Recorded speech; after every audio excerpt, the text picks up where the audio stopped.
Oh, di sini ya. Yang notaris. Yang dulu di Cililitan kan. Iya.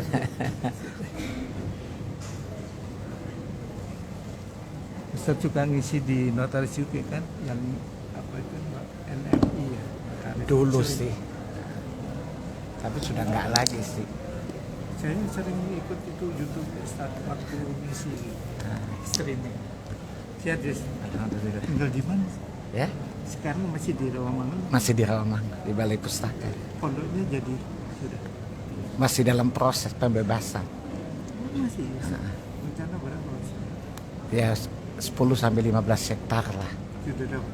Baru dapat 10 sih Cianjur apa sebelumnya? di Garut. Garut.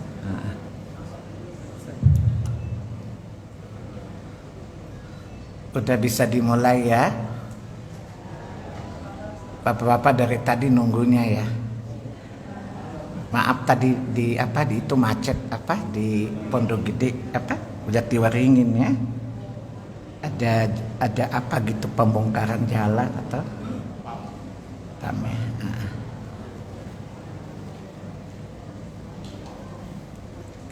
Kita mulai saja. Bismillahirrahmanirrahim. Assalamualaikum warahmatullahi wabarakatuh. Innal hamdalillah nahmaduhu wa nasta'inuhu wa nastaghfiruh wa na'udzu billahi min syururi anfusina wa min sayyiati a'malina. Man yahdihillahu fala mudilla lah wa man yudlil fala hadiyalah. Asyhadu an la ilaha illallah wahdahu la syarikalah wa asyhadu anna Muhammadan abduhu wa rasuluh. Allahumma salli wa sallim wa barik ala Muhammad wa ala ali Muhammad kama sallaita wa kama barakta ala Ibrahim wa ala ali Ibrahim innaka Hamidum Majid. Ya ayyuhalladzina amanu taqullaha haqqa tuqatih wa la tamutunna illa wa antum muslimun. Ya ayyuhalladzina amanu taqullaha wa qulu qawlan sadida yuslih lakum a'malakum wa yaghfir lakum dhunubakum wa may yuti'illaha wa rasulahu faqad faza fawzan 'azima. Amma ba'du fa inna asdaqal hadithi kitabullah wa khairal hadi hadi Muhammadin sallallahu alaihi wasallam wa syarral umuri muhdatsatuha wa kullu muhdatsatin bid'ah wa kullu bid'atin dalalah wa kullu dalalatin finnar. Bapak dan Ibu ikhwatul iman, a'azzani Allah wa iyyakum wa rahimani Allah wa iyyakum. Alhamdulillah, segala puji bagi Allah Subhanahu wa ta'ala atas segala nikmat dan karunia-Nya. Salawat dan salam atas qudwah hasanah kita Rasulullah sallallahu alaihi wasallam. Bapak dan Ibu ikhwatal iman, a'azzani Allah wa iyyakum wa rahimani Allah wa iyyakum. Langsung saja pada tema kita hari ini, jangan jadikan rumahmu seperti kuburan. Tahu kuburan enggak? Antum dulu kan pemuja kuburan bukan? Antum sebelum kenal sunnah kan termasuk kaum kuburiyun bukan? Enggak ya? Nyangkal aja ibu-ibu tuh ya. Baik. Ya, judul ini merupakan penggalan hadis dari hadis Nabi sallallahu alaihi wasallam yang diriwayatkan pertama bisa ibu bapak dapati pada Sahih Al-Bukhari, kitab salat, bab dibencinya salat di atas kuburan.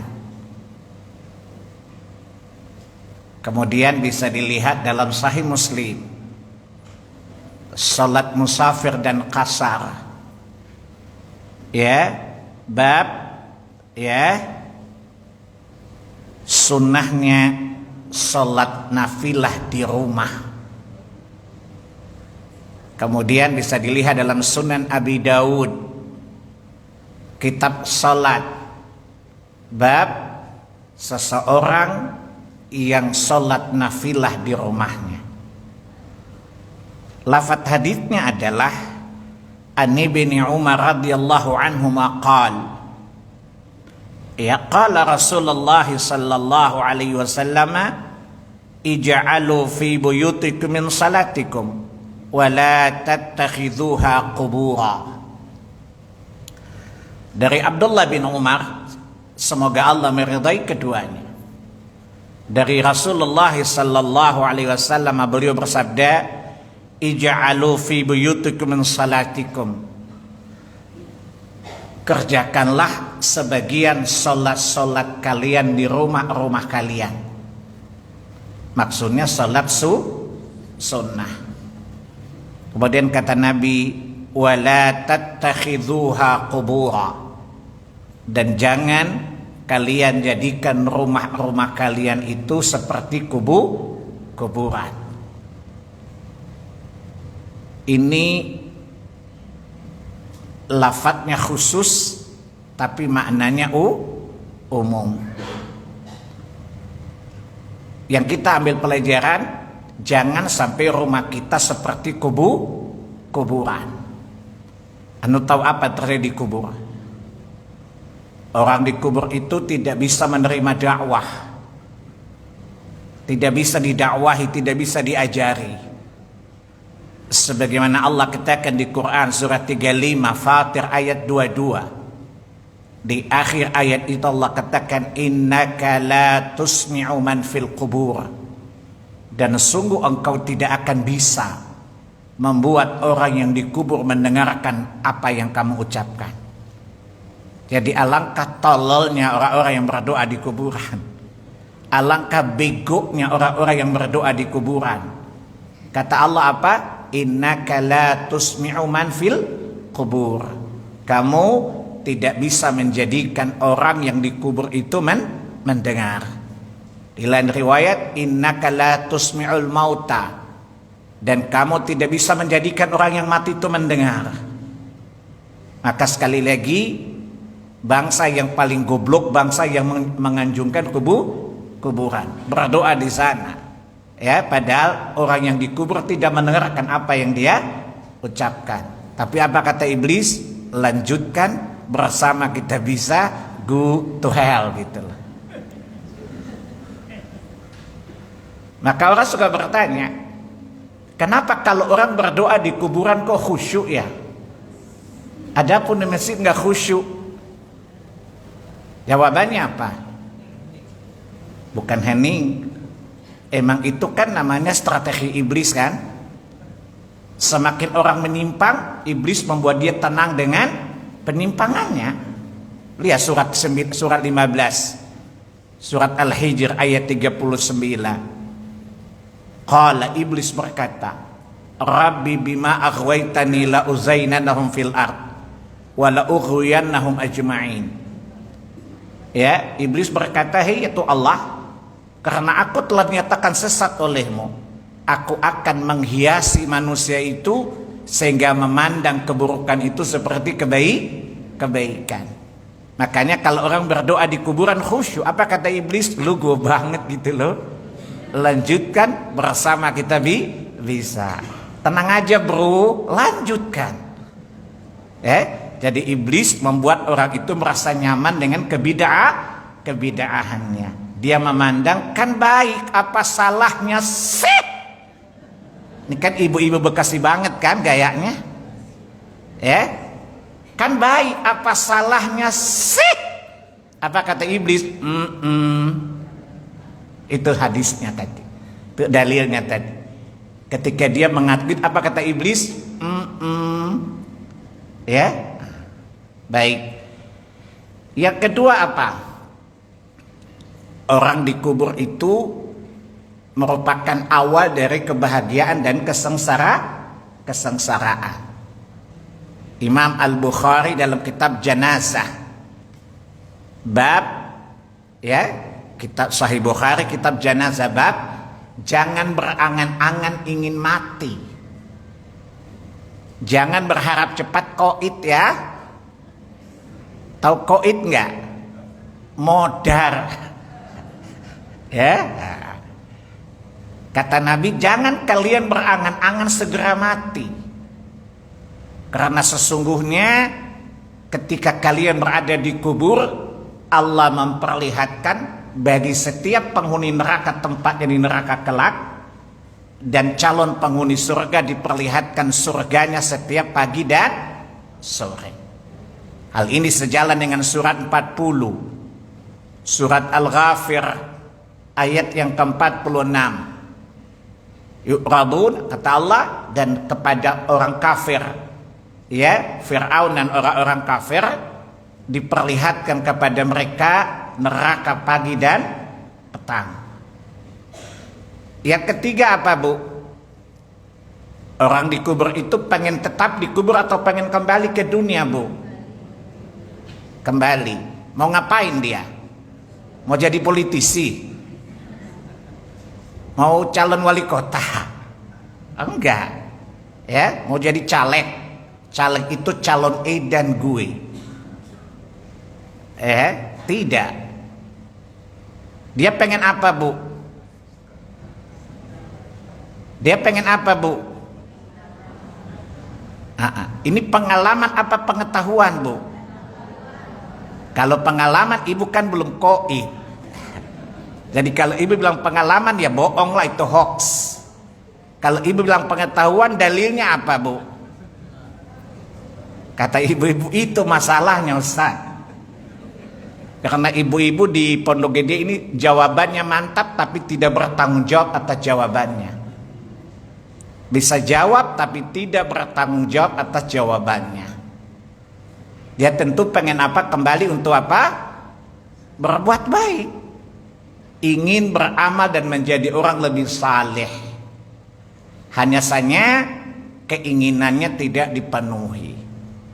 Oleh karenanya, mari kita jadikan rumah kita adalah sarana utama untuk meraih kebahagiaan akhirat kita. Masih ingat nggak? Saya sering membuat filosofi apa-apa. Persiapkan apa-apa sebelum kelak terjadi apa-apa. Kalau Anda sudah mempersiapkan apa-apa dan kelak terjadi apa-apa, insya Allah Anda tidak akan diapa-apakan. Tapi kalau Anda tidak mempersiapkan apa-apa dan kelak pas terjadi apa-apa, demi Allah aku pasti akan diapa-apakan. Dan pada hari itu Anda sudah tidak bisa berbuat apa-apa. Namanya filosofi. Coba diulang, Bu. Suara ibu-ibu terdengar orang cerdas loh. Coba diulangi, Bu. Ternyata ibu-ibu tidak secerdas yang saya bayangkan ya. Ya maklumlah ibu-ibu otak isi kepalanya kan TBC, tomat, bawang, cabai.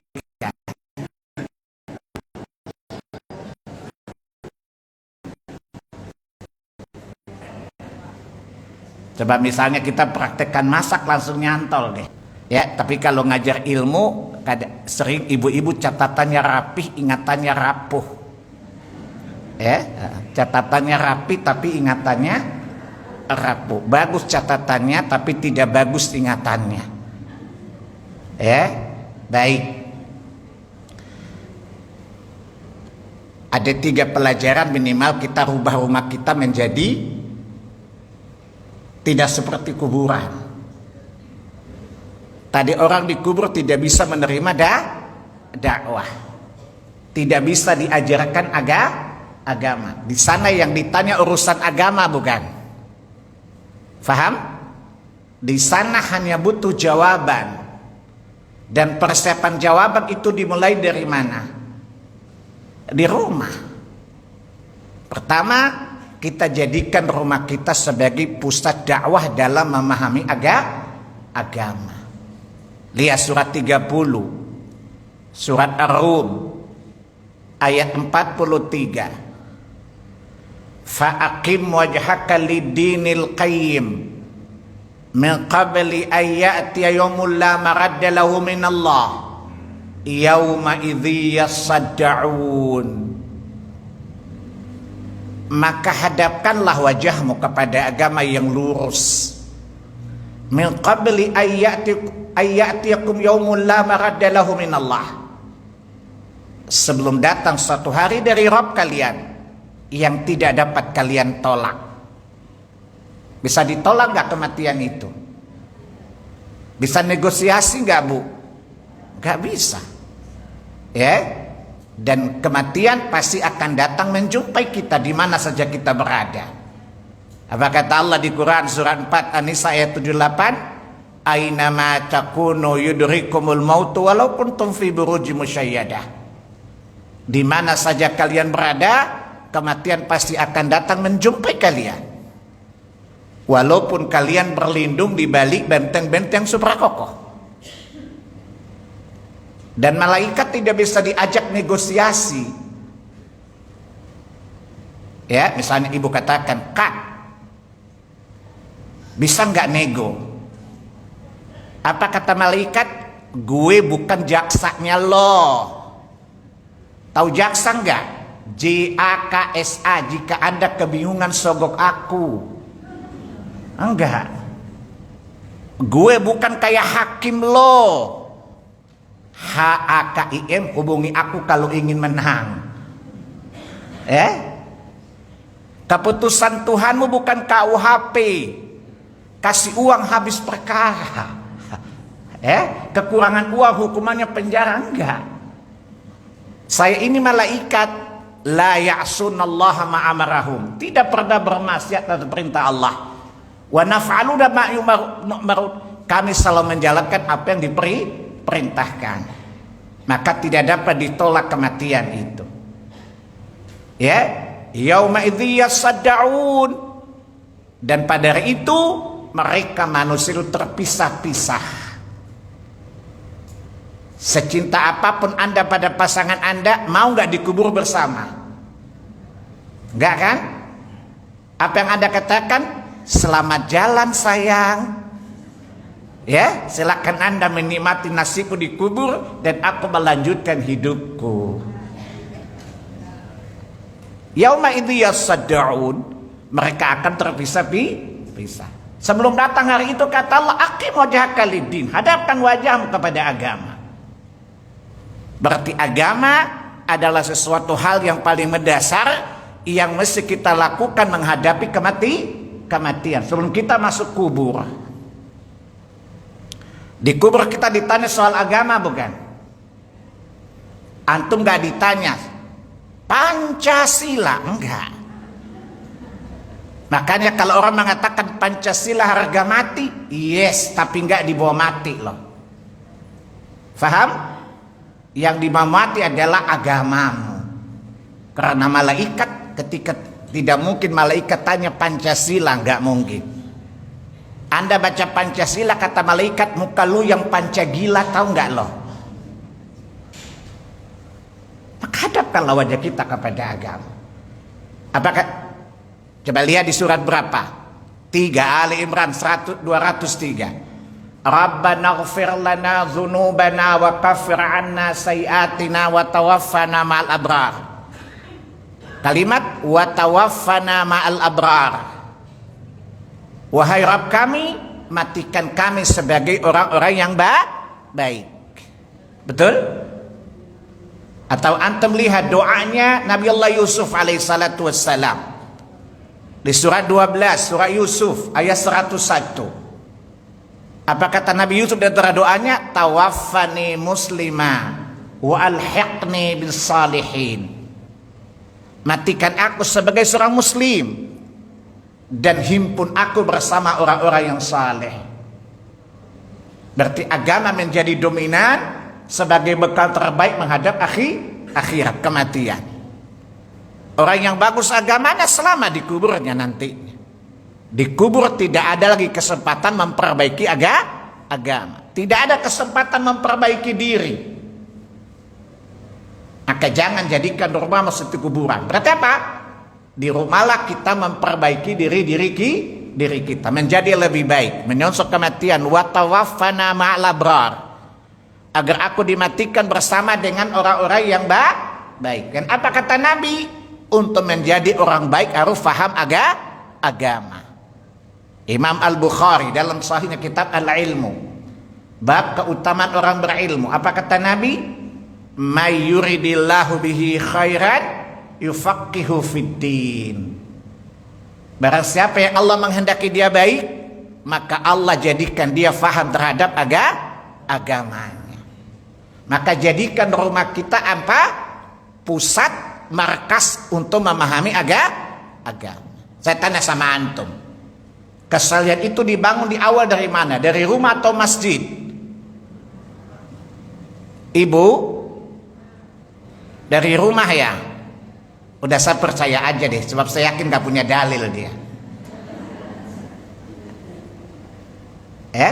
Surga itu diakses di rumah, neraka itu juga dijauhi dari rumah. Lihat, rumah itulah pusat untuk mengakses surga, dan pusat itu, rumah itulah pusat proteksi dari neraka. Lihat surat 52, surat At-Tur ayat 25 sampai dengan 27. Ingat, hari ini saya nggak ditanya, antum yang saya tanya loh. Jadi tolong simak ceramah saya, karena antum yang saya nanya loh. Hari ini saya nggak mau ditanya, males nggak. Dari dulu saya ditanya melulu loh, kapan saya nanya loh? Itu namanya enak lo, nggak enak di gua kau. Lihat surat 52 At-Tur ayat 25 sampai dengan 28. Wa aqbala ba'dahum ala ba'di yatasaalun. Ternyata penghuni surga itu juga kepo ya. Penghuni surga duduk berhadapan-hadapan saling bertanya. Pertanyaannya kira-kira, kenapa sih lu bisa masuk surga ini? Qalu, yang ditanya menjawab, inna kunna fi ahlina musfiqin. Dahulu ketika kami berada di tengah rumah-rumah kami, keluarga kami di Pondok Gede sana, kami dididik, kami ditarbiyah untuk selalu menghadirkan rasa takut kepada Allah Subhanahu wa taala, takut akan azabnya. Famannallahu alaina, makanya Allah mengkaruniakan kepada kami surga ini. Wa waqana azabas samum, dan Allah menyelamatkan kami dari azab neraka. Berarti akses ke surga dan menutup pintu neraka dimulai dari mana? Rumah, bukan? Kalau di dalam kubur Anda hanya melihatnya, maka di rumahmu bangunlah aksesnya. Faham anak-anak? Kan saya masih guru loh. Ya, namanya suka-suka guru lah, bahasa apa dipakai, suka-suka saya, namanya sukoi, suka-suka oi. Jelas? Jadikan rumah itu pusat dakwah, pusat tarbiyah. Dari sana kita mengakses surga, dari sana kita memproteksi diri dari neraka. Surat 66 ayat yang ke-6. Ya ayyuhalladzina amanu qu anfusakum wa ahlikum nara. Wahai orang-orang beriman, jagalah dirimu, proteksilah dirimu dan keluargamu dari neraka. Berarti rumah adalah pusat tarbiyah, pusat dakwah. Sebab kesalihan dibentuk di rumah. Kenapa? Iman yang Anda miliki itu Anda dapatkan dari gurumu atau orang tuamu. Hukum asal iman kita mengikuti orang tua atau mengikuti guru? orang tua. Dalilnya, ibu-ibu jawab kok benar, dalilnya nggak punya. Ini menghayal atau gimana? Ibu-ibu kayak dukun gitu loh. Ya, dalilnya surah 52 ayat 21. Alladzina amanu wattaba'at dzurriyyatahum bil iman. Orang tua yang beriman dan anak-anak mereka mengikuti mereka dalam keimanan. Faham? Sebagaimana tauhid orang tua menjadi contoh, syirik pun sama.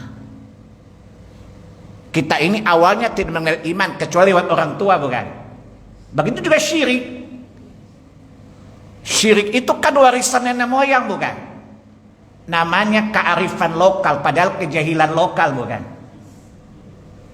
Ya, lihat di surat 7 ayat 172 dan 173. Di ayat 7 juga, kami mendapati bapak-bapak kami berbuat syirik, lalu kami mencontohnya. Berarti apa? Rumah itu adalah basic tauhid dan basic syirik, bukan? Kalau mamanya percaya dukun, anak-anak percaya dukun juga, bukan? Namanya madun, mama dukun.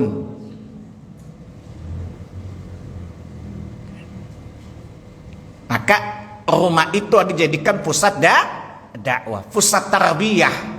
Karena hal itu tidak bisa kita bangun di kuburan. Telat mikir itu namanya.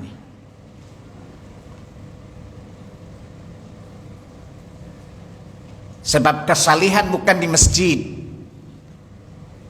Laki-laki yang ke masjid itu didikan dari rumah, bukan?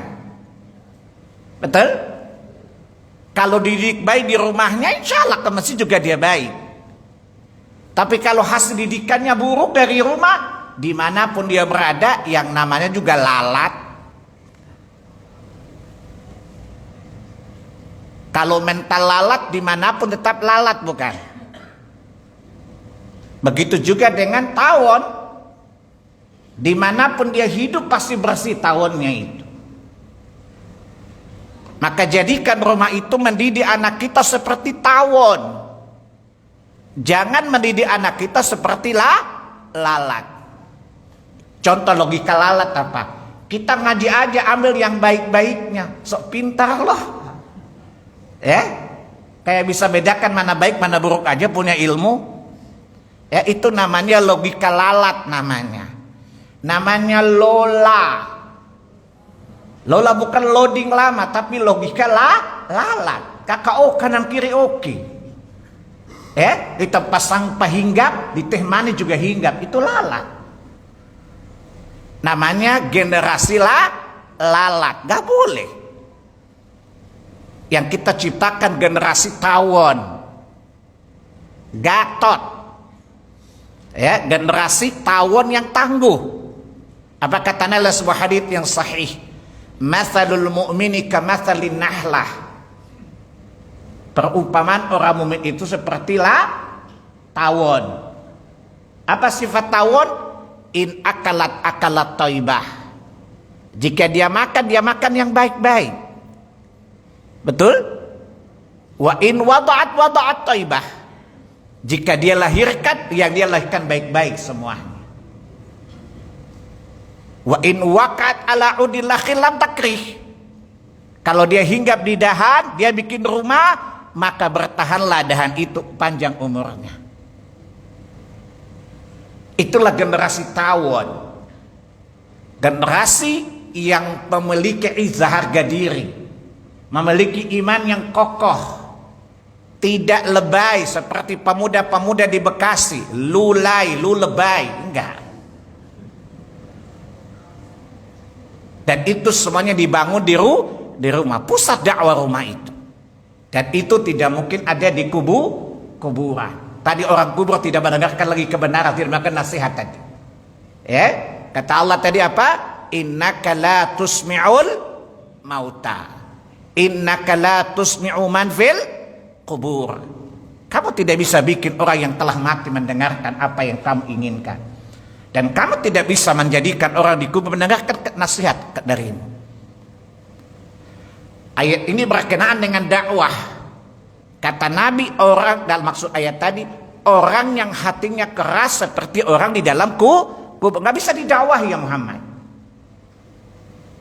Orang kafir itu seperti mayit, tidak bisa didakwahi karena dia tidak akan mendengarkan kebenaran. Sama dengan orang di kubur. Maka mumpung antum belum qaid, tahu qaid nggak? Modar kui, ya, bahasa Ambonnya mampus, ya. Kita jadikan rumah-rumah kita tidak seperti kuburan yang tidak mendengarkan dakwah lagi, tidak mendengarkan kebenaran lagi. Maka kita mulai dari rumah kita. Ini bagian pertama, membedakan rumah dengan kuburan. Maka bekali diri kita dengan agama. Tadi dalil utamanya surat 30 ayat 43 tadi. Fa'aqim wajhaka lidinil qayyim min qabli ayyati yaumul la maradda lahu minallah yauma idzi yasadda'un. Yang ketiga dua apa? Bergegas-gegaslah kita untuk menjalankan kewajiban kita. Bu, layani suami dengan baik. Sebab andai kata ibu dan suami di satu lubang kubur pun tidak bisa saling melayani loh. Faham? Karena di kubur tidak ada kompor, yang ada api neraka saja sebagian. Maka jalankan kewajiban kita, tegakkan kewajiban kita. Ya, seperti orang tua tadi kata Nabi, muru auladakum bis salah. Perintahkan anak kalian salat ketika berusia 7 tahun. Dan pukullah mereka ketika 10 tahun tidak salat. Hadis ini merupakan implementasi dari surat 20 ayat 132. Wa'mur ahlaka bis salah wastabir 'alaiha. Perintahkan keluargamu salat dan bersabarlah atasnya. Kalau anak udah qaid nggak mungkin disuruh sholat kan bu? Coba pernah nggak dengar orang bilang ke orang anaknya mati, nak jangan lupa sholat ya nak. Ini namanya mama gila nggak ini? Ya, faham? Tegakkan kewajiban kita sebagai orang tua maupun sebagai anak. Faham? Orang tua memerintahkan anaknya sholat. Pesankan mereka sholat. Karena tidak mungkin anak yang sudah mati kemudian diperintahkan sholat. Anak-anak berbakti kepada orang tuanya. Karena tidak mungkin hal itu kamu lakukan bila sudah mati. Jalankan kewajiban kita. Tunaikan kewajiban kita dalam rumah-rumah kita. Orang tua mendidik anaknya dengan baik. Dan anak-anak hendaklah berbakti kepada kedua orang tuanya. Karena hal itu tidak mungkin terjadi di dalam kuburan. Para istri hendaklah taat kepada suami. Penuhi hak-hak suami. Para suami penuhilah hak-hak istri. Karena sesungguhnya kewajiban dan hak itu berbanding lurus. Surat 2 Al-Baqarah 228. Di kalimat yang terakhir dari ayat tadi. Walahunna mithlul ladzi 'alaihinna bil ma'ruf walirrijali 'alaihinna darajah. Dan para istri itu memiliki hak yang sebanding dengan kewajiban. Hak istri, kewajiban siapa? Suami bukan? Kewajiban istri hak suami bukan? Kata Allah walahunna mithlul ladzi 'alaihinna bil ma'ruf. Bagi para istri memiliki hak yang wajib ditunaikan oleh para suami, yaitu kewajiban. Sebanding dengan kewajiban para istri, kewajiban para istri adalah hak-hak para suami. Tunaikan. Sebab ingatlah, bila masing-masing tidak memenuhi kewajiban terjadi kezaliman bukan? Dan kezaliman menyebabkan pahala kita berpindah kepada orang yang dizalimi, bukan? Sebagai kompensasi. Maka ibu-ibu kalau punya suami zalim, sabar. Kalau ditanya, Bu, kenapa sabar? Biar pahalanya pindah ke gua. Tapi saya yakin ini, keyakinan ini tidak ada di ibu-ibu di Pondok Gede sini. Lu jahat, gue juga jahat loh. Gue lebih jahat dari lo. Lu belum tahu siapa gue ya. Itu yang ada di benak ibu-ibu di Pondok Gede sini. Kecuali yang sudah diruqyah. Jelas, tunaikan kewajiban kita. Tunaikan hak-hak keluarga kita. Anak-anak memiliki hak untuk dididik. Kalau orang tua mendidik, tunaikan itu di dalam rumah-rumah kita. Dan anak-anak memiliki hak untuk, orang tua memiliki hak untuk berbakti kepada. Lihat surat 17 ayat 23 sampai 25 kan. Lihat di akhir ayat terakhir, ayat 24. Qul rabbirhamhuma kama rabbayani shaghira. Dan katakanlah, wahai hamba-hambaku, wahai Tuhanku, rahmatilah kedua orang tuaku. Berarti anak punya kewajiban gak untuk berbakti? Minimal dengan doa, bukan? Kemudian kama rabbayani shaghira, sebagaimana mereka telah mendidikku. Kewajiban orang tua, bukan? Faham? Tunaikan itu di rumah.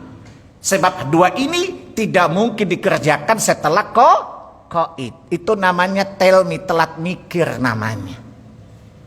Disegerakan. Lakukan itu di rumah. Faham?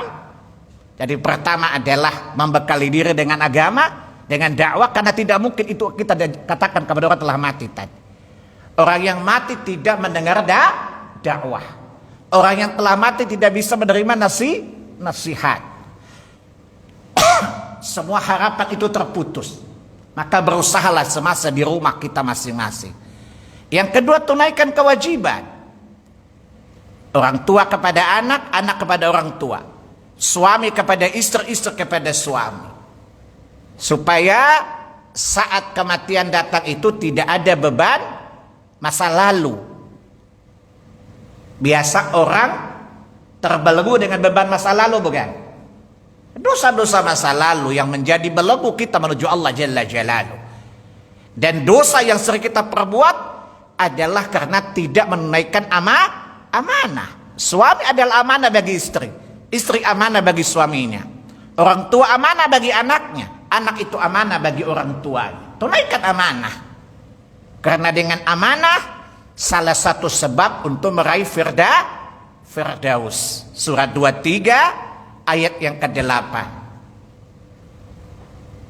Surat Al-Mu'minun.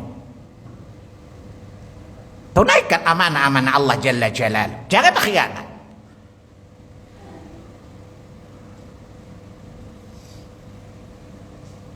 Jadi kalau suami minta dimasakin, masakin, jangan ngomel, Bu. Ada ibu-ibu curhat sama saya. Ketika suaminya meninggal, saya melayat. Nangis itu ibu. Bu, udah jangan banyak nangis. Saya nyesel, Ustadz. Kenapa menyesal, Bu? Saya sering bantah dia, suruh masak, saya suka ngomel-ngomel. Rasain, emang enak. Maka jadi istri itu jangan suka ngeyel. Namanya bongel, bodoh ngeyel. Ya, namanya bongot, bodoh ngotot. Jadi istri taat. Terus sekarang ibu merasa menzalimi suami enggak? Iya Ustadz. Emang kalau ke kubur bilang, hello sayang, hai my darling, tolong maafin saya, enggak nyambung, beda provider, bego. Paham? Lakukan kewajiban kita, karena semua yang terlalaikan tidak akan terpenuhi lagi setelah mati. Segerakan. Ya, tidak boleh ditunda tunda. Kalau sudah masuk kubur tidak ada lagi. Yang ketiga, memperbanyak amal ketika berada di rumah-rumah kita. Antum lihat dalam Sahih Al-Bukhari, ya, kitab zuhud wariqaq, perkara-perkara melembutkan hati, bab sakratul maut. Kata Nabi, hadis dari Anas bin Malik radhiyallahu anhu, Nabi berkata, yatba'ul maita thalathah. Setiap mayit yang di atas kuburan ditemani oleh 3. Fayardi thaniyan, 2 akan kembali. Wa wahidat yabqa ma'ahu, dan 1 yang menemani bersamanya. Jadi kata Nabi, ketika bapak-bapak kita ke kubur kan gak mungkin jalan sendiri kan? Betul? Ini yang hidup yang gemuk aja jalannya susah, gimana matinya? Ya? Tentu kita diantar, kata Nabi ditemani oleh 3 Nabi. 2 akan kembali dan 1 menemani kita. Kata Nabi apa? Yang kembali apa? Ahluhu wa maluh, hartanya dan keluarganya. Ibu punya mobil termewah apa? Alphard. Tanya jamaah di sini nggak dia punya Alphard deh. Dia tidak akan masuk bersama kita di kubur, bukan? Saya sangka mengatakan ibu-ibu kalau punya emas mendingan disedekahin supaya jadi amal nemani di kubur. Sebab kalau ibu nggak sedekahin jadi mahar untuk bini kedua suami ibu loh. Ibu nggak percaya? Coba ibu pergi lihat kalau yang meninggal suaminya. Biasa bininya kalau nangis gini bu, tangannya terkatup semuanya. Kalau yang meninggal bininya, lakinya nangisnya gini bu, karena sambil ngeliat kira-kira siapa penggantinya. Nah ibu ninggalin baju-baju mewah bagus, dipakai bini muda bu. Ya itu namanya sakitnya itu di sana loh. Kalau diselingkuhi namanya sakitnya itu di sini, bukan? Maka infak. Kata Nabi, hartanya balik, keluarganya balik. Ibu nggak percaya? Coba ibu pulang tanya sama suami. Misalnya ibu orang Sunda, nanya sama suami, Kang, apa benar Kang cintaku Abi? Nuhun, sumpah wallah, fasih sumpah. Tapi kalau ibu bilang kalau benaran cinta, kalau saya mati duluan mau nggak dipangku di kubur? What? Gak ada yang mau nemanin antum di kubur, semuanya balik. Dia bilang lu masih hidup aja gue pengen cari yang lain, apalagi lu udah mati, ya. Apalagi gue kan duren, duda keren bukan? Ya, itulah hidup, semuanya akan kembali. Secinta apapun pasangan Anda, dia tidak mungkin menemani Anda di kubur. Semuanya akan kembali. Apa kata si istri? Mas, selamat bersemayam di sini dan saya akan melanjutkan hidup saya. Dia tidak akan menemani kita. Semuanya akan kembali, kata Nabi. Wa amalu wa yabqa ma'amalu. Kata Nabi, yang bersamanya adalah amalnya. Dan amal yang menemani kita di kubur adalah amal yang kita perbuat di dunia waktu di rumah. Maka ibu-ibu perbanyak sholat di rumah. Jangan jadi PKK, perempuan kurang kerjaan. Jangan jadi PKK, perempuan kesana kemari. Apalagi ibu ini kan tipikal iguana, ibu gaul di mana-mana bukan? Ya, maka namanya PKK, perempuan kurang kerjaan. Bingung jadi PKK, perempuan kesana kemari. Ngapain PKK, perempuan kasak kusuk? Grupnya namanya IWAPI, Ikatan Wanita Penyebar Isu. Tapi ibu-ibu di Pondok Gede sekarang sering diruqyah, beda posisinya. PKK perempuan kejar kajian. Dulu IWAPI, sekarang IWAPI juga, Ikatan Wanita Penyebar Ilmu. Walaupun gak hafal dalil tapi lumayan.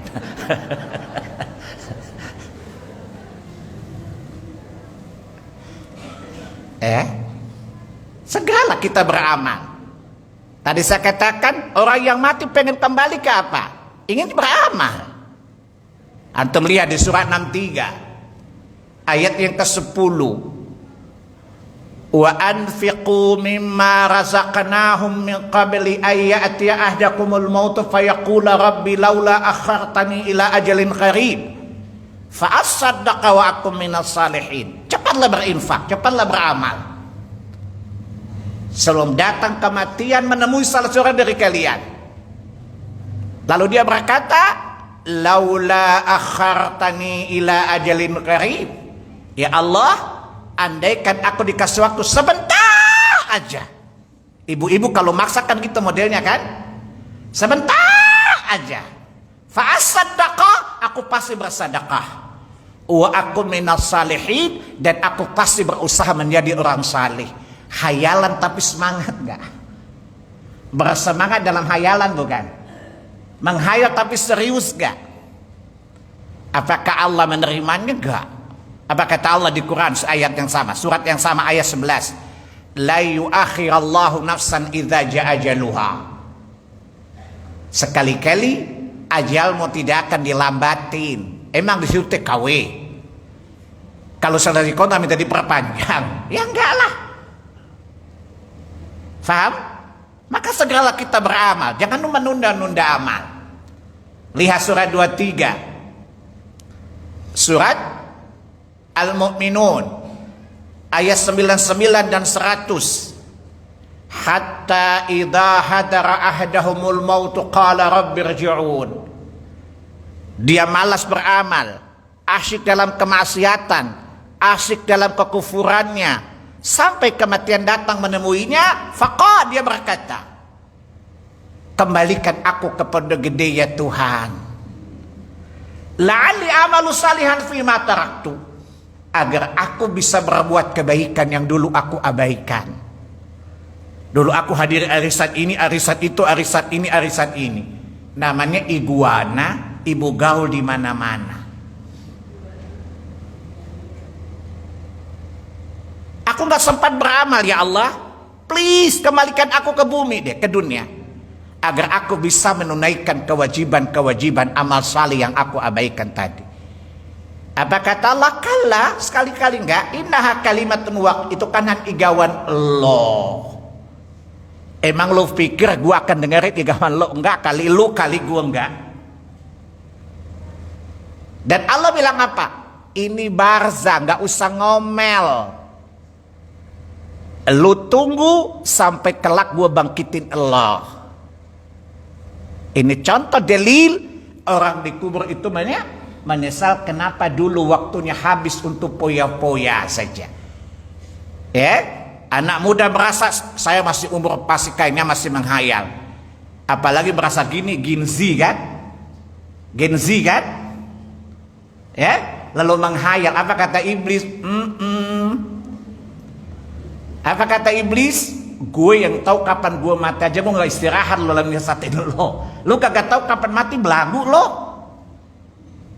Iblis tahu kapan matinya enggak? Iblis tahu nggak kapan dia mati? Tahu. Kan iblis bilang ke Allah kan, Rabbi anzirni ila yaumi ba'tsun. Wahai Tuhanku, panjangkan usaha hari kiamat, bukan? Dan Allah katakan innaka minal munzirin ila yaumil waqtil ma'lum. Oke. Iblis bilang apa? Gue tahu kapan gue mati aja, gue gak pernah lalai dari nyasatin Allah. Lo nggak tahu kapan mati, kok belagu banget sih lo? Tapi apa kata iblis? Raupopo, lanjutkan bersama kita bisa go to hell. Jangan menunda amal, karena kita tidak tahu kapan kita mati. Kapan kita diantar ke kubur, lalu datang penyesalan karena kita mengabaikan amal tadi. Allah tidak mendengarkan ocehan kita. Allah tidak mendengarkan keinginan kita. Maka terutama ibu-ibu, tempat yang paling baik di bumi buat ibu siapa? Saya tanya, tempat yang paling baik di bumi apa? Tempat yang paling baik di bumi apa? Jawab yang lantang, bapak-bapak dulu saya tanya. Tempat yang paling Allah ridai di bumi apa? Tempat yang Allah murkai di bumi apa? Pasar. Dalilnya hadis Bukhari, kitab Al-Buyu' jual beli, bab tentang pasar. Jadi saya sekarang hafal hadis pakai bab dan itu. Kalau pakai pojok kiri pojok kanan antum sesat loh. Jelas? Jadi hafal hadis dengan kitab dan babnya supaya gampang dicari. Kalau saya bilang pojok kiri bawah pojok kanan itu pemain bola. Dan antum dijamin sesat kalau pojok kiri pojok kanannya. Tapi lihat, walaupun masjid tempat terbaik di bumi, tapi tempat yang terbaik para wanita apa? Rumah. Surat berapa, ayat berapa, Bu? Heran saya jawab tapi tidak bertanggung jawab. Surat 33 ayat 33. Wa qarna fi buyutikunna wa la tabarrajna wa la tabarruj jahiliyatil ula. Dan rumah kalian itu lebih baik bagi kalian kaum wanita. Maka ibu-ibu jadikan rumah untuk menjaga kehormatan diri, untuk menunaikan kewajiban, mendampingi suami, mendidik anak-anak. Jangan ngelayap, Bu. Banyaklah sholat ibadah di rumah. Allah telah menggugurkan kewajiban sholat Jumat bagi wanita, bukan? Karena wanita itu sholat di rumahnya lebih baik. Lihat hadis Muslim. Keutamaan wanita sholat itu di rumah. Seorang sahabiat bernama Ummu Hamid, dia berkata kepada Nabi sallallahu alaihi wasallam, "Ya Rasulullah, aku ingin sholat bersamamu di masjidmu ini." Kata Nabi, tidak. Sholat di kamarmu lebih baik pada ruang tengah rumahmu. Sholat di ruang tengah rumah lebih baik pada sholat di masjid kaummu dekat rumahmu. Dan sholat di masjid kaummu lebih baik daripada sholat bersamaku di masjidku ini. Masjid Nabawi pahalanya berapa? 1000 bukan? Imamnya Nabi lagi. Maka tidak usah pergi jauh-jauh. Saya pernah ketemu nenek-nenek tinggal di Bekasi dekat guru. Sholatnya di Istiqlal, sholat tarawih. Saya tanya, ibu tinggal di mana, Bu? Di Bekasi, Pak. Di Bekasinya mana? Dekat guru. Bekas guru di Pekayon. Kenapa ibu sholat jauh-jauh? Pengen cari pahala yang banyak, Pak. Saya bilang, ibu nego, nenek-nenek gokil, saya bilang.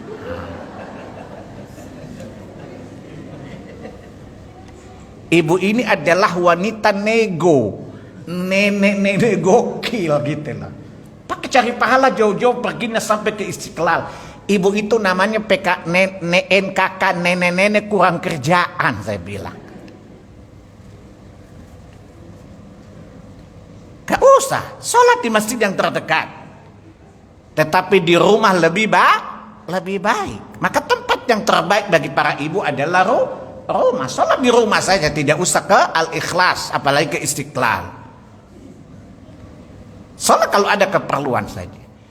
Dalam Sahih Bukhari Muslim, kitab sholat, tidak boleh melarang wanita yang izin ke masjid. Kata Nabi, jika istri-istri kalian minta izin, jangan larang mereka. Akan tetapi rumah mereka lebih baik bagi mereka. Nabi bolehkan, tapi Nabi berisyarat rumah mereka lebih baik. Maka gak usah ngotot ke masjid. Di rumah itu lebih lebih baik. Ini menunjukkan apa? Rumah itu tempat terbaik untuk beramal.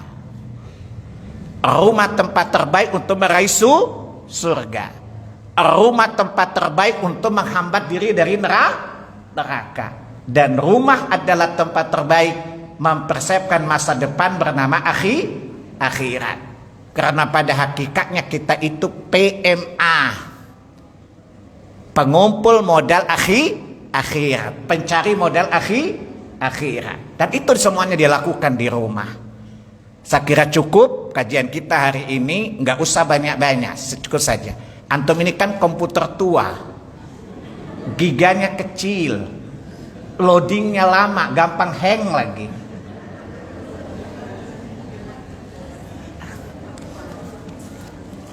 Apalagi ibu-ibu, filenya TBC, tomat, bawang, cabai.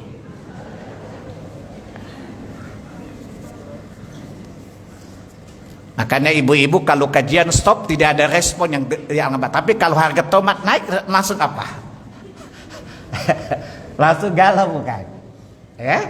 Ibu-ibu kalau stop kajian lama-lama nggak galau. Tapi kalau tomat cabai naik galau nggak? Karena otak ibu-ibu filenya adalah TBC, tomat, bawang, cabai. Yang diurusin anak. Pertama anak orang, resek lagi. Suami anak orang bukan? Saya punya cerita, Bu. Ketika kita kecil, ibu satu disiplin, anak laki-laki mesti ke masjid. Saya bilang gini, Mama, kenapa kita yang disuruh, kenapa suaminya nggak disuruh? Kata ibu saya, dia anak orang, bukan anak saya. Tapi dia kan suami. Dia itu mitra, bukan aset. Kalau cocok lanjut, kalau nggak cukup sampai di sini. Tapi you kan aset saya. Jelas? Emang mama nggak punya kewajiban yang menasehati suami? Ya kewajiban. Tapi kalau Allah tanya jawabannya gampang. Kalau Allah tanya kenapa suamimu nggak salih?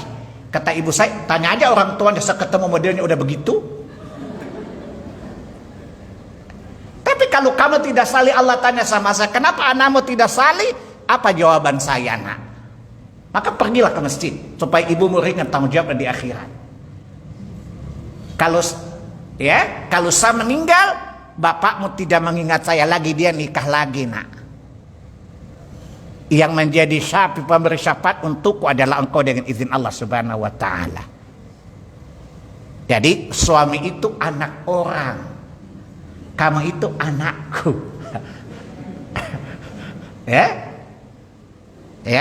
Udah gitu anak orang resek lagi. Nyebelin banget deh. Mana anak orang penyakit tahu, tidak tahu, sok tahu. Dikasih tahu, tidak mau tahu.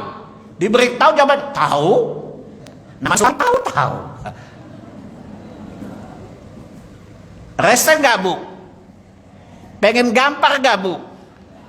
Nggak boleh. Makanya wajar kalau ibu-ibu catatnya rapi, ingatannya rapi, kan udah capek duluan kerjaannya. Baik.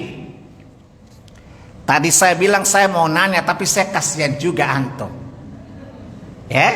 Saya yakin kalau saya tanya antum stres. Bukan lagi itu gak apa-apa, hari ini saya ditanya saja. Assalamualaikum Ustaz. Waalaikumsalam warahmatullahi wabarakatuh.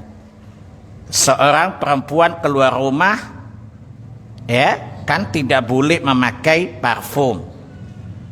Tapi jika itu sadar dia punya bau badan, dan untuk menambah kepercayaan dirinya, dia memakai parfum boleh.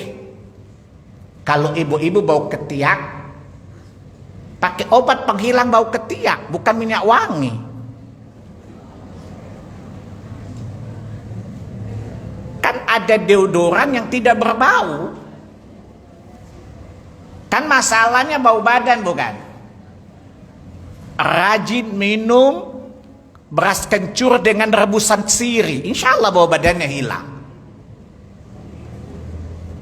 Tidak dibenarkan pakai parfum bagi laki-laki, bagi wanita kalau keluar rumah.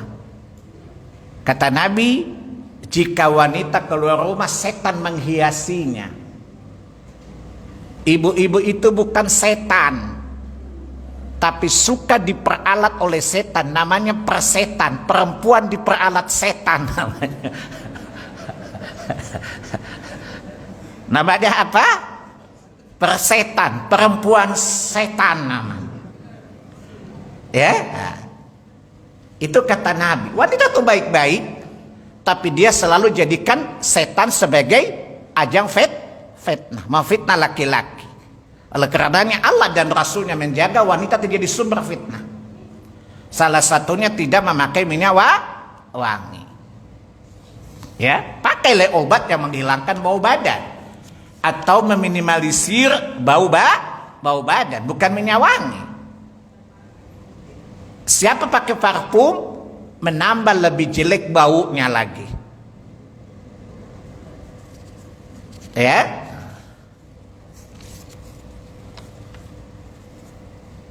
Wassalamualaikum afwan Ustaz. Waalaikumsalam warahmatullahi wabarakatuh. Bagaimana menikapi suami yang suka nyebut pemberian kepada istri dan suka memaki-maki istri, ya, mengasih nafkah selalu diungkit-ungkit. Nah, ini namanya laki sontoluyo bahasa Ambon. Sentuh lalu luyo namanya. Ingat, hak istri atas suami adalah nafkah. Tadi surat 2 Al-Baqarah 228 tadi. Walahunna mithlul ladzi 'alaihinna bil ma'ruf. Bagi para istri memiliki hak yang wajib ditunaikan oleh para suami. Hak mereka nafkah namanya. Surat 4 ayat 34. Surat 65 ayat yang ke-7. Kewajiban suami memberi nafkah. Memberi nafkah sesuai dengan kemampuan. Surat 65 At-Talaq ayat yang ke-7. Nafkahnya apa? Pangan, sandang dan papan. Pangan dan sandang. Surat 2 Al-Baqarah 233. Papan, surat 65 At-Talaq ayat yang ke-6. Wajib ditunaikan. Itu kewajiban, bukan kedermawanan. Tadi saya belum cerita tadi ibu saya soal bapak saya tadi. Saya bilang, tapi mama kan dinafkahi sama bapak saya. Iyalah, saya pegawainya, ya wajar bayar gaji lah. Emang itu jasa dia, itu kebaikan dia. Enggak kali. Saya itu pegawainya, nyuci bajunya, masak untuknya, wajar dong dapat salary dari pekerjaan saya. Emangnya saya tinggal di rumah bapak saya, dia kasih sejahtera tiap bulan? Enggak juga. Saya tanya sama bapak saya, Pak, gimana pandangan bapak tentang bini bapak tuh? Kata ya, makanya saya pilih dia jadi ibu karena cerdasnya dia tadi. Jawabannya kan syar'i kan? Jelas? Kewajiban suami menafkahi istrinya. Faham? Itu hak istri. Surat 2 Al-Baqarah 228 tadi. Faham? Kewajiban nafkah. Surat 4 An-Nisa ayat 34. Wa bima anfaqu min amwalihim. Dan para suami punya kewajiban menafkahi para istri dari harta yang mereka miliki. Menafkahi sesuai kemampuan. Jika lebih, dikasih sesuai kadar kelebihannya. Kalau kurang, jangan dibebani melebihi kemampuan. Surat 65 At-Talaq ayat yang ke-7 tadi. Jadi kalau suami gajinya tiap bulan 100 juta, kasih nafkah 5 juta, ini sontoloyo banget ini suami. Ini namanya babon. Bapak-bapak monyet ini namanya.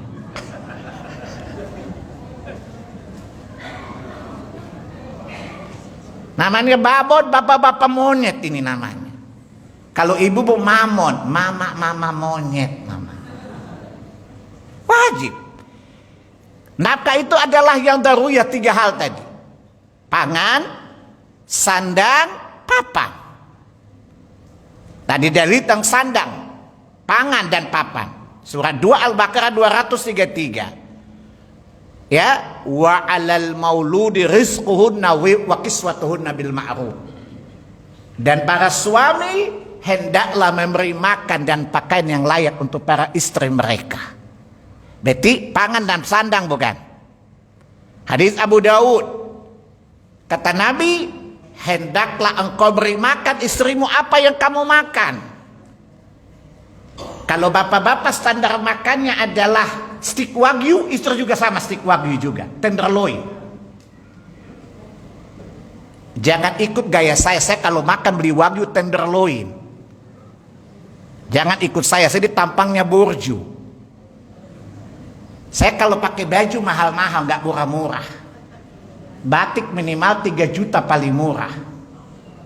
Ongkos jahitnya 2,5 juta. Karena saya jahitnya di Plaza Indonesia. Kalau bapak-bapak cukup di pasar-pasar pagi saja ya. Ini standar. Ya, jadi kalau bapak segitu, istri juga dikasih begitu. Kata Nabi apa? Dan berilah mereka pakaian apa yang kamu pakai. Berarti suami menafkahi istrinya dengan standar hidupnya suami. Kalau memang bapak bisa beli Hermes, beli Hermes pak. Minimal Dolce Gabbana lah. Paling murah Christian Dior. Lebih murah lagi Emporio Armani. Kata ibu-ibu, kok Pak Salim tahu, saya kan kolektornya. Ya, sandal saya Hugo Boss. Masya Allah ya. Jadi jangan niru saya, bisa bangkrut suamimu. Ini kewajiban, bukan jasa baik.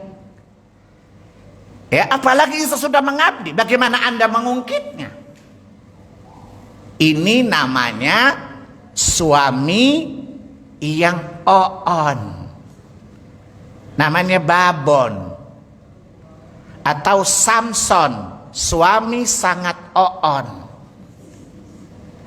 Kenapa Allah katakan mengukit pemberian menghilangkan pahala bukan? Apa kata Allah di Quran? Surah 2 Al-Baqarah ayat 264. Ya ayyuhalladzina amanu la tubtilu sadaqatikum bil manni wal adza. Wahai orang-orang beriman, jangan engkau menghilangkan pahala sedekahmu. Karena apa? Menyakiti yang diberi dan mengungkit-ungkit pemberian. Apa kata Allah? Ini seperti debu di atas batu, famasaluhu kamatsali safwanin 'ala turab.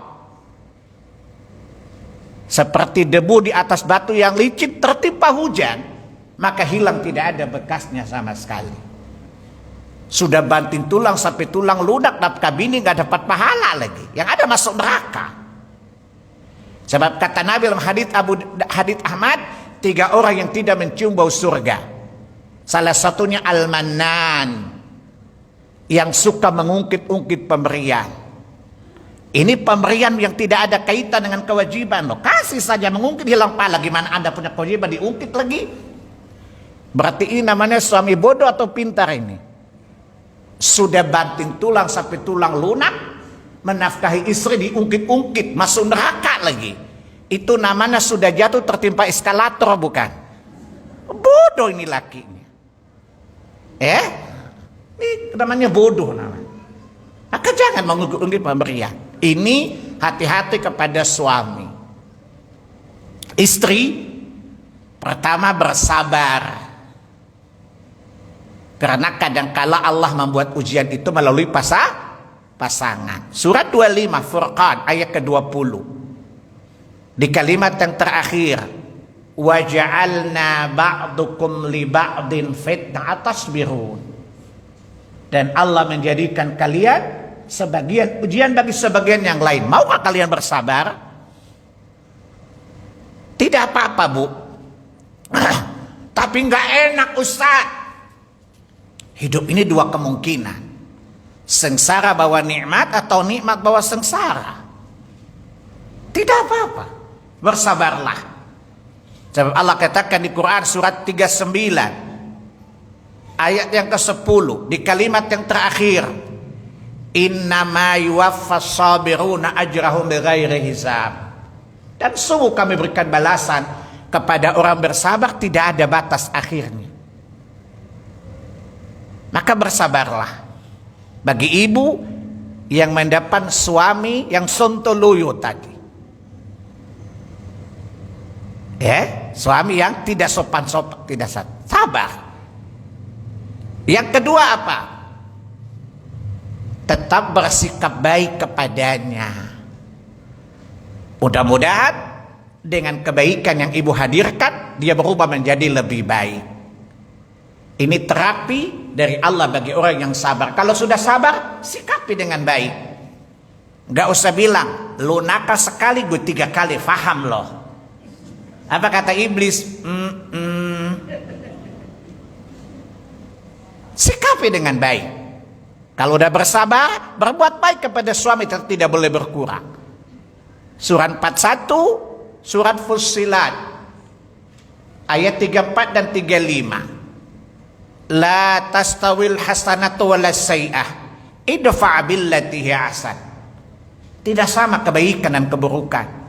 Maka tolaklah kejahatan itu dengan cara yang baik. Fa idzal ladzi bainaka wa bainahu adawatun ka'annahu waliun hamim. Mudah-mudahan dengan kebaikanmu itu, orang yang tadinya benci menjadi cinta, yang buruk menjadi baik kepadamu. Kata Allah, wa ma yulaqa illa dzina sabaru. Tetapi itu tidak mungkin terjadi kecuali orang yang sabar saja. Ya, dan orang punya keutamaan di sisi Allah Jalla Jalaluh. Kadang-kadang ibu-ibu tuh jadi setan bagi yang lainnya. Namanya persetan tadi, perempuan setan tadi. Suka bilang, lu tuh bego, laki kayak gitu kok dilayani. Saya pernah lihat ibu-ibu nasihat temannya, itu kalau gue cekik batang leher tuh laki. Saya bilang, bu, cara ibu menasihati kayak setan bunting infeksi, tahu nggak lo? Itu namanya persetan, perempuan setan ibu ini. Bukan setan, setan saya bilang. Masa nasihati temannya gitu? Saya bilang, bu, jangan dengerin dia. Kalau ditanya, kenapa ibu bersabar menghadapi suami yang brengsek itu? Jawab aja, biarpun aku nggak mendapatkan apresiasi darinya, aku berharap Allah menghargai kebaikan-kebaikanku ini. Dan Allah membalasnya dengan jannah. Itu namanya sengsara bawa nikmat, bukan? Toh menderita cuma sebentar kok, nikmatnya selamanya kan? Dan apa kata Allah di Quran? Surat yang 18 ayat 30. Ya, innal ladzina amanu wa amilus salihati inna la nudhi'u ajra man ahsana amala. Sesungguhnya orang beriman dan berbuat kebaikan, kami Allah tidak pernah menyepelekan kebaikan yang dia perbuat sekecil apapun juga. Maka katakan kepada dirimu, biarlah suamimu tidak mengapresiasi kebaikan, tapi pastikan satu hal, Allah menghargai apa yang kamu perbuat. Menjadi tenang gak? Iman, imun, aman. Mengimani kebenaran ilahi itu menimbulkan ketenangan, bukan? Biasa saja, yakin pasti tenang deh. Kalau ibu menghadapi masalah dengan iman, Allah pasti berikan ketenangan. Kenapa orang menghadapi suami kayak gitu galau? Ya pertanda dia gak beriman. Kalau dia menghadapi dengan imannya, maka Allah pasti turunkan sakinah di hatinya, ketenangan. Lihat surat 48, surat Al-Fat, ayat yang keempat. Walladzi anzala sakinata fi qulubil mu'minin liyazdadu imana ma'a imanihim. Allah pasti menurunkan ketenangan di hati orang beriman Lalu bertambahlah keimanan di samping keimanan tadi. Ketika dia meyakini suaminya tidak menghargainya, tidak mengapresiasi kebaikannya, tapi dia yakin Tuhannya tidak sebohong Mulyono. Cari di Google siapa Mulyono. Temannya Mulyadi. Sama-sama bohong. Dan Tuhanmu tidak pernah berbohong. Tenang. Pasti ketenangan itu akan datang. Tidak ada kegalauan. Maka pertama apa? Bersabar. Kedua, berbuat baik. Ketiga, yakin bahwa kalau engkau ikhlas, Allah tidak menyanyiakan pahala. Apa buahnya? Engkau pasti memperoleh kebaikan. Surat 55 Ar-Rahman ayat 60. Hal jazaul ihsani illal ihsan. Tidaklah kebaikan itu melainkan pasti berbuah kebaikan. Yakin Anda tanamkan kebaikan, pasti berbuah kebaikan. Walaupun anak orang tidak menghargaimu, tapi Tuhanmu pasti memuliakanmu karena kebaikanmu itu. Asalkan pastikan satu hal, Anda lakukan di atas dasar iman, ikhlas karena Allah sesuai syariat. Kata Pertamina, pasti pas. Pasti Allah membalasnya. Dan pas Allah tidak akan mengurangi pahalanya itu. Faham anak-anak? Sabar. Berbuat baik. Dan yakinkan pahalanya di sisi Allah. Gak usah keluh. Gak usah berkeluh kepada Tuhan. Gue pengen curhat sama lo. Gak usah curhat. Dia juga punya masalah. Ngapain juga orang masalah? Makanya kalau curhat jangan sama teman. Nanti itu sama dengan pegadaian. Menyelesaikan masalah tambah masalah. Curhatlah kepada Allah Jalla Jalaluh. Kalau beban itu berat, berdoalah kepada Allah Jalla Jalaluh. Kenapa? Karena Allah katakan di Quran surat 35 ayat 2. Ma yaftahillahu min rahmat linnasi min rahmati fala mumsikalah wa ma yumsik fala mursila lahu min ba'dih. Jika Allah menghendaki memberikan rahmat kepada manusia, tidak ada yang bisa menghalanginya. Jika Allah menahannya, tidak ada yang dapat menyambungnya, tidak dapat melepaskannya. Maka bergantunglah kepada Allah. Bertawakallah kepada Allah Jalla Jalaluh. Coba lihat surat 9 ayat 51. Qul la yusibana illa ma kataballahu lana huwa maulana wa 'alallahi falyatawakkalul mu'minun. Katakan, tidaklah satu musibah penderitaan menimpa kami kecuali sudah Allah takdirkan atas kami. Maka hanya kepada Allah lah kami berlindung dan memohon pertolongan, dan kepada Allah orang-orang mukmin bertawakal. Gak usah curhat ke teman. Mana temannya udah bodoh ember lagi. Ini sama dengan si buta curhat ke si tuli. Jadi masalah tambah panjang enggak? Tambah panjang. Curhat kepada Allah Jalla Jalaluh. Tuhan, ibu-ibu suka bilang sama saya, Pak Salim, saya sudah tidak tahan derita ini. Mengadu kepada Allah. Daripada ibu kayak niat-niati di album gelas kaca. Untuk apa kita serumah kalau kamar kita terpisah? Untuk apa kita sekamar kalau kanjang kita terpisah? Untuk apa kita seranjang kalau dua hati tak meminta? Saya tambahin, buat apa dua hati meminta tapi kalau akidahnya berbeda? Buat apa dua hati meminta tapi ujung-ujungnya neraka kan? Buat apa? Maka mengadulah kepada Allah Subhanahu wa ta'ala. Berdoalah semoga Allah merubah keadaan suami. Maka kalau ibu punya masalah, berdoalah kepada Allah Subhanahu wa ta'ala. Jangan curhat di Indosiar. Curhat dong. Gak berkualitas amat lo gayanya itu. Curhatlah kepada Allah Jalla Jalaluh. Allah mentakdirkan masalah. Allah tidak punya masalah dan Allah mampu menyelesaikan permasalahan itu. Faham? Semoga Allah merubah keadaan suami ibu menjadi lebih baik. Rupanya sakitnya sudah tertahan, maka dia curhat dari ini.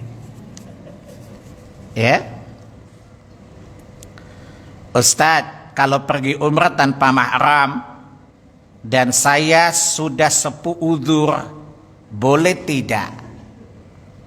Ibu awewe bukan? Mau nona-nona ke nenek-nenek pokoknya teh awewe. Selama namanya awewe, tetap harus pakai mahram. Apalagi nenek-nenek. Kalau terjadi apa-apa di jalan siapa cebokin? Kan mahramnya. Paham?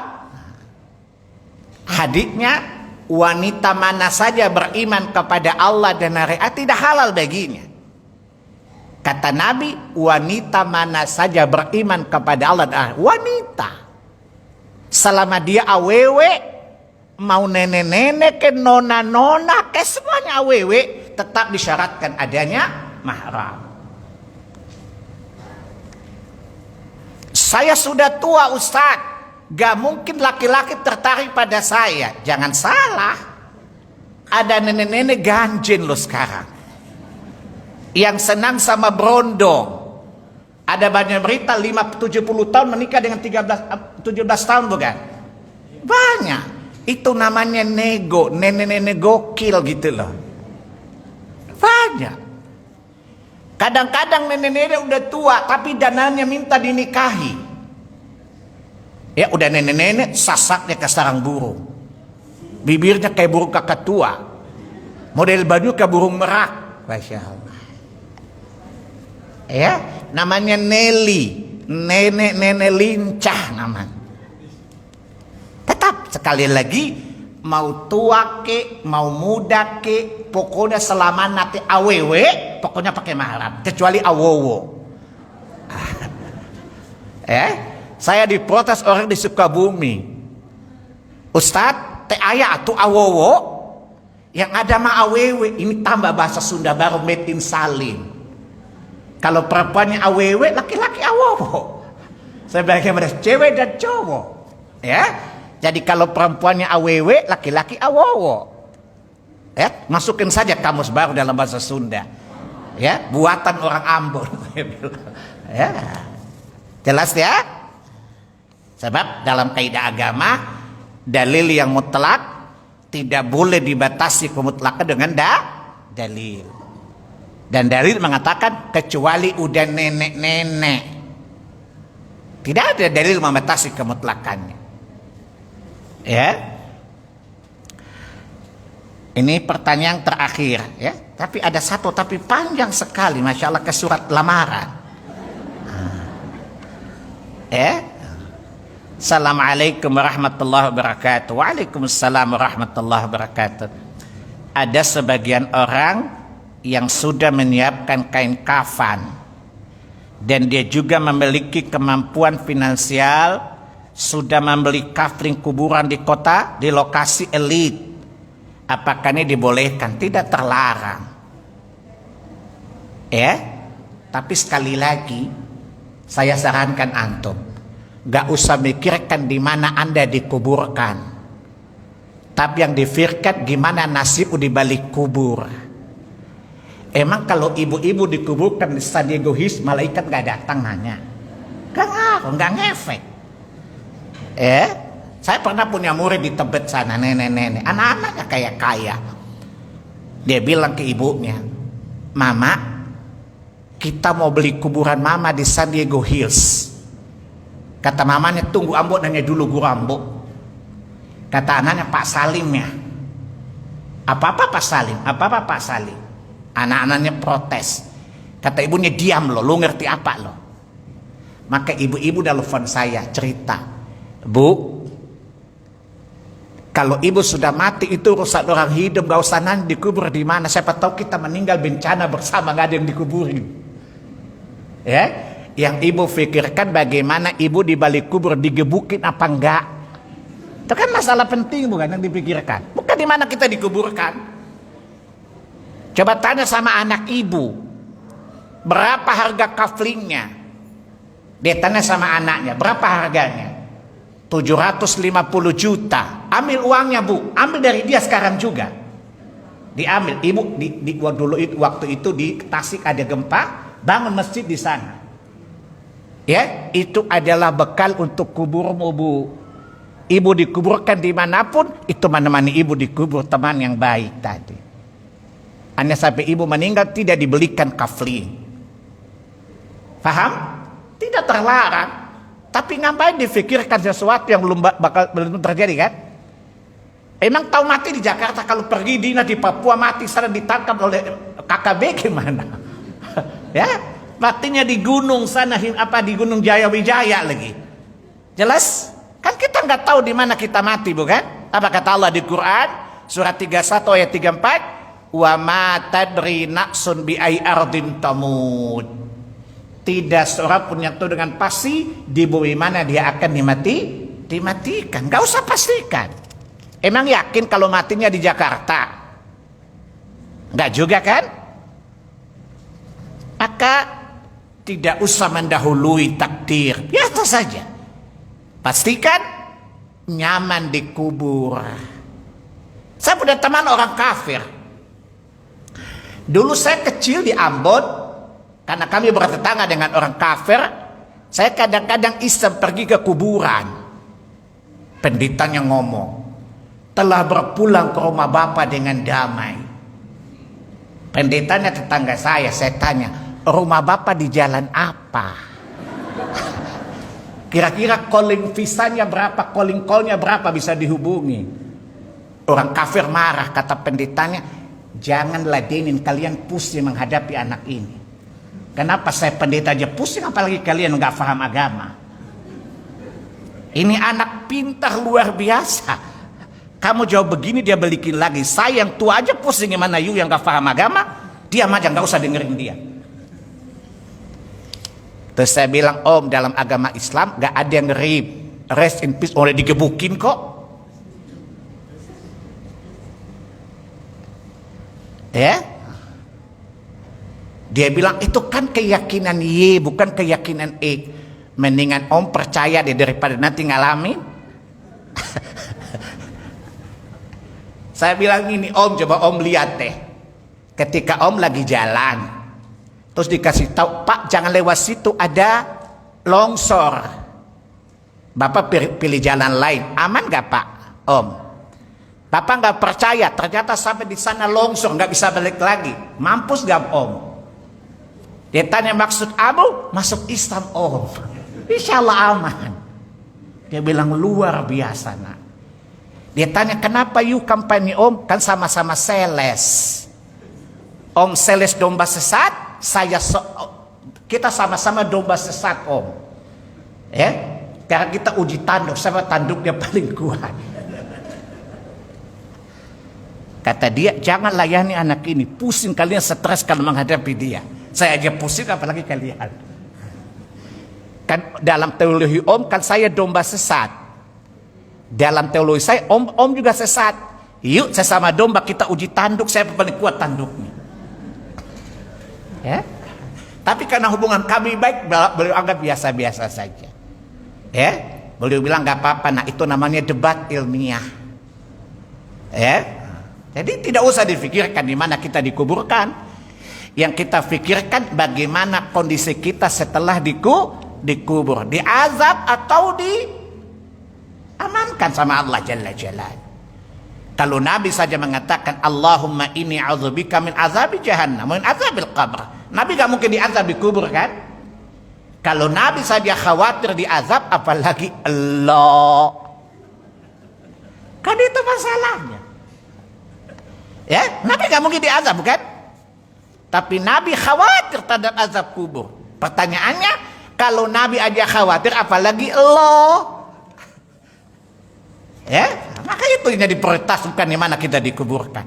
Siapa tahu orang kita di Pondok Gede datang bencana, kita mati rame-rame kan? Masa mayat sama mayat saling ngeburin? Kan nggak mungkin. Ya, yang dipikirkan adalah bagaimana kita setelah dikuburkan, bahagia atau celaka. Assalamualaikum warahmatullahi wabarakatuh. Ya Allah, panjang sekali kayak surat lamaran. Semoga Allah subhanahu wa ta'ala melindungi, merahmati dan memberkahi Ustaz dan keluarga. Amin Allahumma amin. Wa antum kadzalik. Afan Ustaz mohon pencerahannya. Saya bukan sang pencerah. Sang pencerah itu Ahmad Dahlan. Bukan Salim bin Yahya. Ya. Alhamdulillah saat ini ana sedang menjalankan proses ta'aruf dengan seorang ikhwan. Alhamdulillah baru sampai tahap bertukar CV.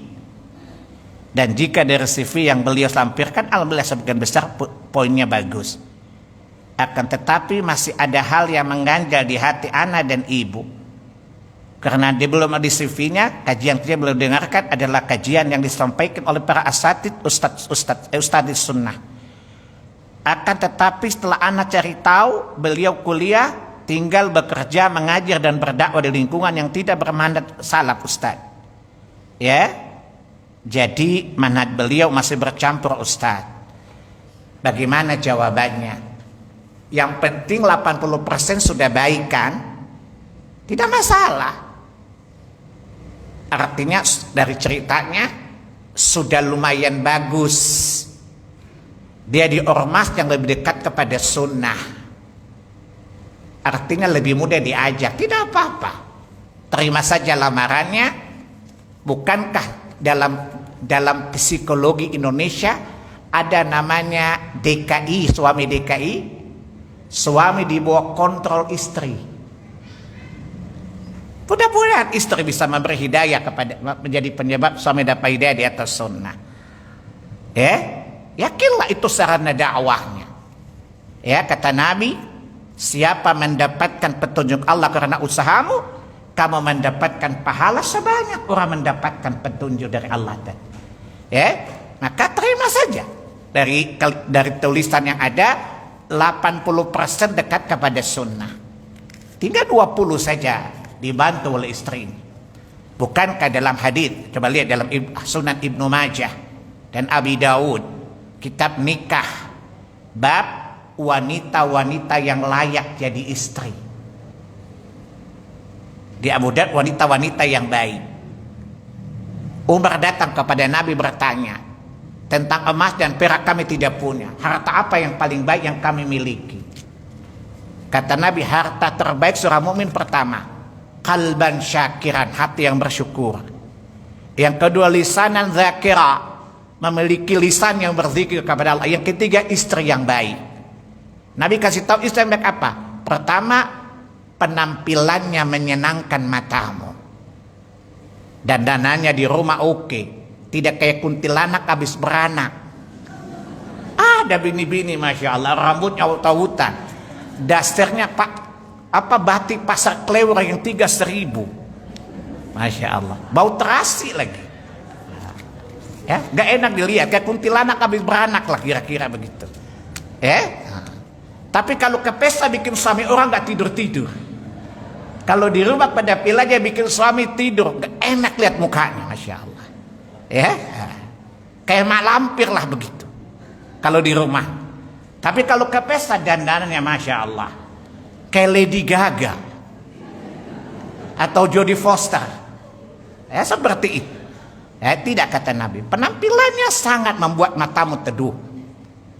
Kalau diperintah dia taat. Tidak menyalah suami dalam hartanya. Dan membantu suaminya dalam urusan akhiratnya. Lihat poin terakhir, yang membantu suaminya dalam urusan akhiratnya. Semoga antum menjadi istri yang terbaik di mata Allah Jalla Jalaluhu. Bukankah Imam Bukhari dan Muslim meriwayatkan dari Nabi, ad-dunya mata wa khairul mata'al mar'atus salihah. Dunia itu hiasan, dan sebaik hiasan wanita yang salihah. Jadi saya nasihat saya kepada akhwat yang bertanya, bekalilah dirimu dengan agama yang baik, manhaj yang kuat. Ibarat antum dan suami itu sama-sama renang.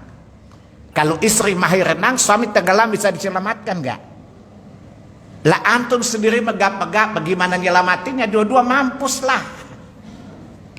Jelas? Maka akhwat yang bertanya, bekali dirimu dengan manhaj ini dengan baik. Supaya kalau suami tenggelam, Anda bisa menyelamatkannya sehingga dia selamat tidak tenggelam. Ini masalahnya kadang-kadang semangatnya tinggi tapi baru belajar renang. Dua-duanya mamputlah dua-duanya kan. Jadi sama-sama harus ada yang kuat ya, kadang-kadang menjadi dominant woman. Jadi perempuan yang dominan dalam kebenaran. Menjadi perempuan yang dominan dalam kebaikan. Wallahu a'lam. Saya kira cukup karena saya sudah kelelahan. Ya, antum coba dengar mesem-mesem aja. Ditanya nggak jawab lagi. Itu namanya nyebelin banget gitu loh. Ya. Baik. Ya, lagian kadar Allah pertanyaannya sudah selesai, nggak ada lagi pertanyaan. Saya yakin di wajah Anda banyak masalah. Saking banyaknya bingung nanyanya. Ya. Oleh karena saya juga tidak mau tahu masalah antum karena itu bukan masalah saya. Emang masalah buat lo. Baik, kita akhiri dengan kafaratul majelis. Subhanakallahumma wa bihamdika asyhadu an la ilaha illa anta astaghfiruka wa atubu ilaik. Billahi taufiq wal hidayah. Wassalamualaikum warahmatullahi wabarakatuh. Waalaikumsalam warahmatullahi wabarakatuh. Atas apa yang sudah disampaikan, semoga apa yang disampaikan dapat kita amalkan. Barakallahu fikum. Untuk informasi kajian pekan depan insyaallah hari Sabtu oleh Ustaz Muhammad Syukron dengan tema peringatan besar bagi pengadu domba. Itu saja yang dapat kita sampaikan. Jazakumullahu khairan. Assalamualaikum warahmatullahi wabarakatuh.